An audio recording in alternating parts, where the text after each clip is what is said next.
قبر تیار ہوئی تو میں نے اس قبر میں بٹھایا اور اس پر مٹی ڈالنا شروع کر دی۔ وہ بھی اپنے ننھے ہاتھوں سے اپنے اوپر مٹی ڈالنے لگی۔ وہ مٹی ڈالتی جاتی تھی اور کہکا لگاتی جاتی تھی اور مجھ سے فرمائشیں کرتی جاتی تھی، لیکن میں دل ہی دل میں اپنے جھوٹے خداؤں سے دعا کر رہا تھا کہ تم میری بیٹی کی قربانی قبول کر لو۔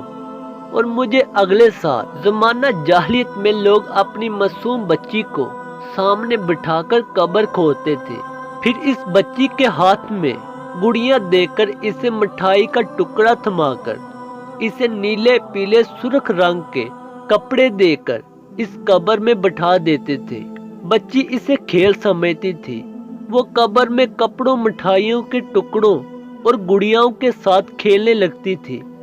پھر یہ لوگ اچانک اس کھیلتی، مسکراتی اور کھلکھلاتی بچی پر، بچی شروع میں اسے بھی کھیل سمجھتی تھی، لیکن جب ریت اس کی گردن تک پہنچ جاتی تھی تو وہ گھبرا کر اپنے والد، اپنی ماں کو آوازیں دینے لگتی تھی، لیکن ظالم والد مٹی ڈالنے کی رفتار میں اضافہ کر دیتا تھا۔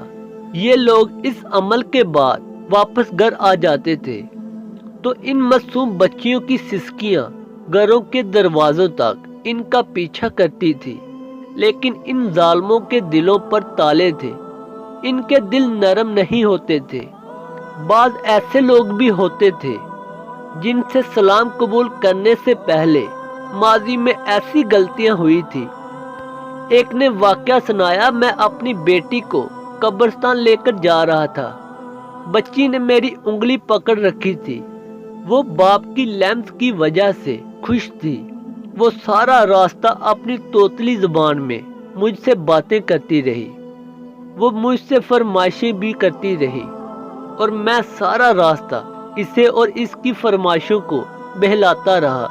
میں اسے لے کر قبرستان پہنچ گیا۔ میں نے اس کے لیے قبر کی جگہ منتخب کی۔ میں نیچے زمین پر بیٹھا اور اپنے ہاتھوں سے ریت اٹھانے لگا۔ میری بیٹی نے مجھے کام کرتے دیکھا تو وہ بھی اپنے کام میں لگ گئی۔ وہ بھی اپنے ننھے ہاتھوں سے مٹی کھودنے لگی۔ ہم دونوں باپ بیٹی ریت کھودنے لگے۔ میں نے اس دن صاف کپڑے پہن رکھے تھے۔ ریت کھودنے کے دوران میرے کپڑوں پر مٹی لگ جاتی۔ میری بیٹی نے کپڑوں پر مٹی دیکھی تو اس نے اپنے ہاتھ جھاڑے، اپنے ہاتھ اپنی قمیض کے ساتھ پونجے اور میری قمیض سے ریت جھاڑنے لگی۔ قبر تیار ہوئی تو میں نے اس قبر میں بٹھایا اور اس پر مٹی ڈالنا شروع کر دی۔ وہ بھی اپنے ننھے ہاتھوں سے اپنے اوپر مٹی ڈالنے لگی۔ وہ مٹی ڈالتی جاتی تھی اور کہکا لگاتی جاتی تھی اور مجھ سے فرمائشیں کرتی جاتی تھی، لیکن میں دل ہی دل میں اپنے جھوٹے خداؤں سے دعا کر رہا تھا کہ تم میری بیٹی کی قربانی قبول کر لو اور مجھے اگلے سال بیٹا دے دو۔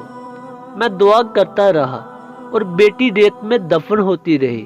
میں نے آخر میں جب اس کے سر پر مٹی ڈالنا شروع کی تو اس نے خوفزدہ نظروں سے میری طرف دیکھا اور مجھ سے توتلی زبان میں پوچھا، ابا، آپ پر میری جان قربان، آپ مجھے ریت میں کیوں دفن کر رہے ہیں؟ میں نے اپنے دل کو پتھر بنا لیا اور دونوں ہاتھوں سے تیزی سے قبر پر ریت پھینکنے لگا۔ میری بیٹی روتی رہی، چیختی رہی، دہائیاں دیتی رہی، لیکن میں نے اسے ریت میں زندہ دفن کر دیا۔ جب یہ واقعہ حضرت محمد صلی اللہ علیہ وسلم نے سنا تو آپ صلی اللہ علیہ وسلم کی ہچکیاں بند گئی، داڑھی مبارک آنسوؤں سے تر ہو گئی اور آواز حلق مبارک میں گولا بن کر پھنسنے لگی۔